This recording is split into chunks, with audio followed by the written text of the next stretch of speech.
Hello my dear friends, मैं आप सभी लोगों को निहंग इंग्लिश क्लास में फिर से स्वागत करता हूं।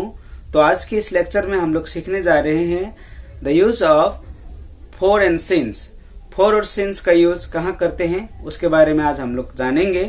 तो चलिए जानते हैं फोर और सिंस। ओके, फोर और since, these are preposition, okay, and these are very much important because relevant to these words we see questions in exams, also in competitive exams, and yes, we need them to speak very correctly our sentences. हम लोगों के वाक्य को सही बोलने के लिए four और सिंस का नॉलेज होना बहुत ही जरूरी है।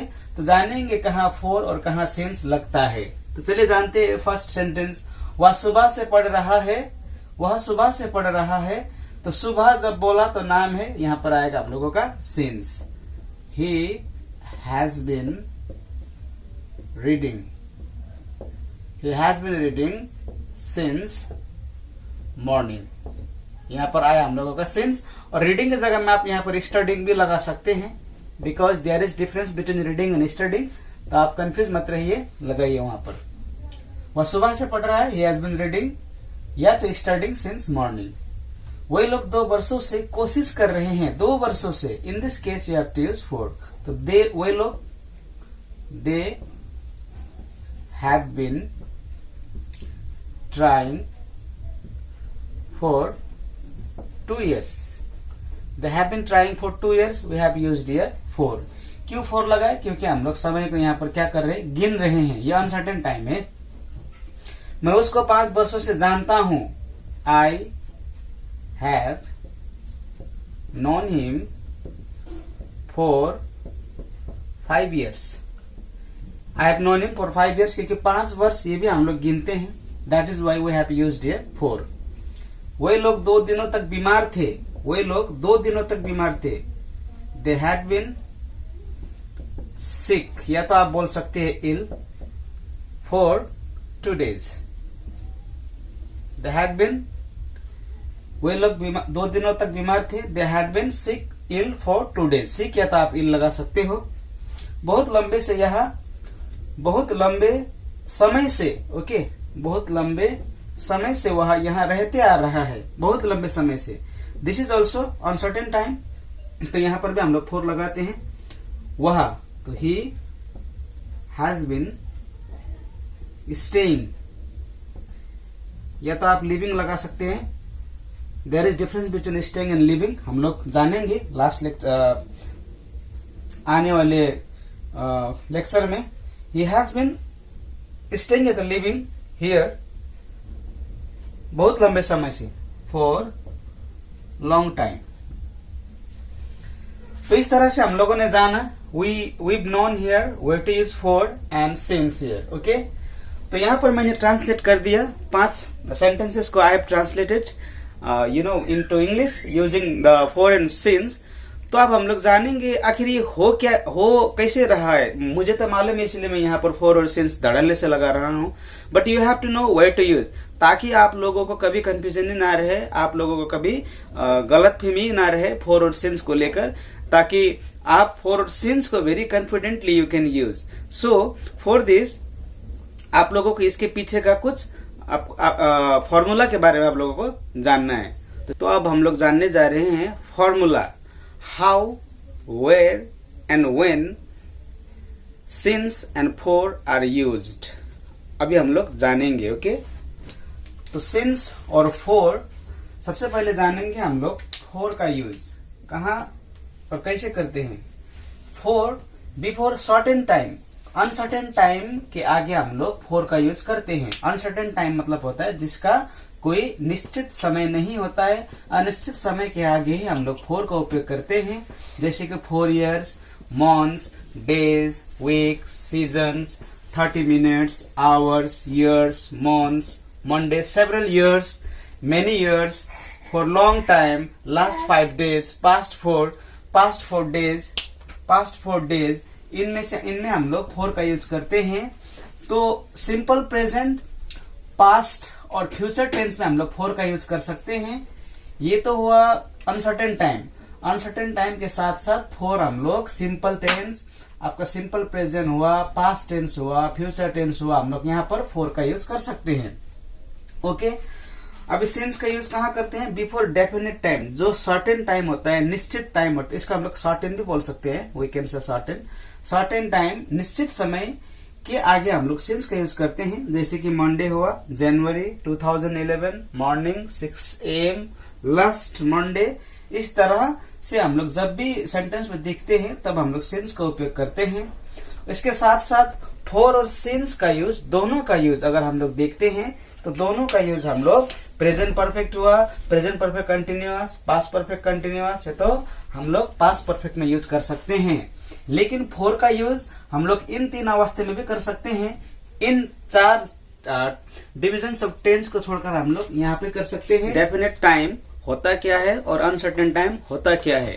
जैसे कि हम लोगों ने जाना है कि अनसर्टेन टाइम के आगे फॉर लगाते हैं और डेफिनेट टाइम के आगे सिंस लगाते हैं। तो अनसर्टेन टाइम वो होता है जहां पर हम लोग समय का नाम नहीं दिखते हैं, समय का नाम नहीं होता है, वहां पर समय काउंटिंग होता है। जैसे वहां पर हम लोग गिनते हैं, जैसे कि 4 years हुआ आपका, 4 साल हम लोग गिन रहे हैं, या तो 4 महीना, 4 दिन, 4 सप्ताह, 4 सीजन्स, यहाँ पर सब हम लोग क्या कर रहे हैं? गिनती कर रहे हैं। और आपका 30 मिनट्स यहाँ पर भी गिनती हो रहा है, या तो आप घंटे, या तो वर्षों, महीनों, या तो मेनी ईयर्स, सेवरल ईयर्स, सब क्या है? समय का हम लोग यहाँ पर काउंटिंग कर रहे हैं।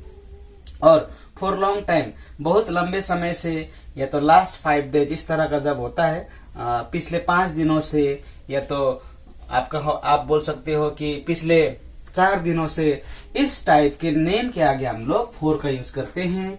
और सिंस का यूज कहाँ करते हैं? डेफिनेट टाइम, जैसे कि वहां पर होगा आपका दिन का नाम, ईयर का नाम होगा, मंथ्स का नाम होगा, जैसे कि मंडे हुआ, संडे हुआ, जनवरी हुआ, फरवरी हुआ, 2019 हुआ, 2011 हुआ, इस तरह का। जैसे कि शुरुआत से, शुरुआत भी एक नाम है, सिंस बिगिनिंग, या तो मॉर्निंग हुआ सुबह से, या तो आप बोल सकते हो कल से, यस्टरडे, मॉर्निंग, इवनिंग, आपका बिगिनिंग, आपका हुआ 2011, 2019, इन टाइप के नेम्स के आगे हम लोग सिंस लगाते हैं, क्योंकि सर्टेन मीन्स होता है समय का एग्जैक्ट नेम होता है।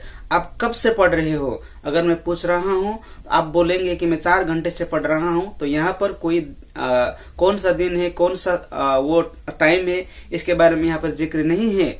जैसे कि आपको बोलना है कि मैं सुबह से पढ़ रहा हूँ, तो आप एग्जैक्ट समय का नाम बता रहे हैं, तो आप बोल सकते हो कि I have been reading since morning.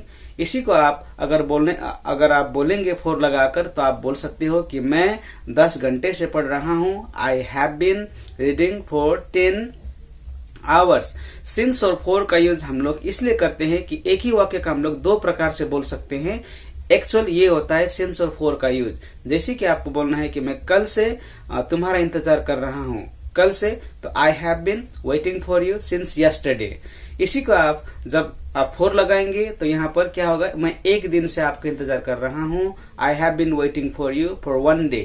चाहे मैं कल से आपका इंतजार कर रहा हूँ बोलूं, या तो मैं 1 दिन से आपका इंतजार कर रहा हूँ, दोनों का मतलब एक ही होता है। बट हम लोगों को क्या मिला? हम लोगों को 2 ऑप्शंस मिला उसी वाक्य को बोलने के लिए इंग्लिश में, फॉर और सिंस लगाकर। यही होता है इंपॉर्टेंस और फॉर और सिंस का।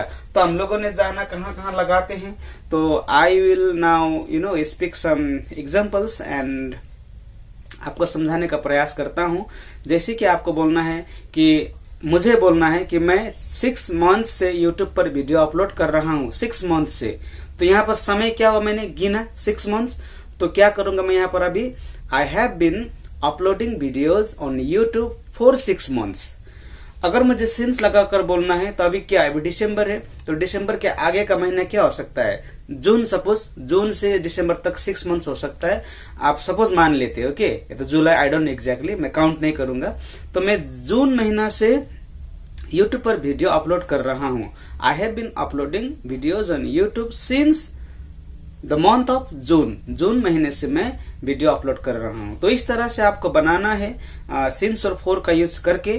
तो अभी हम लोग इसके ऊपर क्विज में मैंने यहाँ पर 5 एग्जाम्पल्स को यहाँ पर सेट किया है, आपको देखना है, आपको टेस्ट करना है। So friends, these are questions I have set for you. और आपको टेस्ट देना है इन क्वेश्चन, सभी क्वेश्चंस को अटेम्प्ट करके यहाँ पर आपको 4 और सेंस लगाकर भरना है यहाँ पर।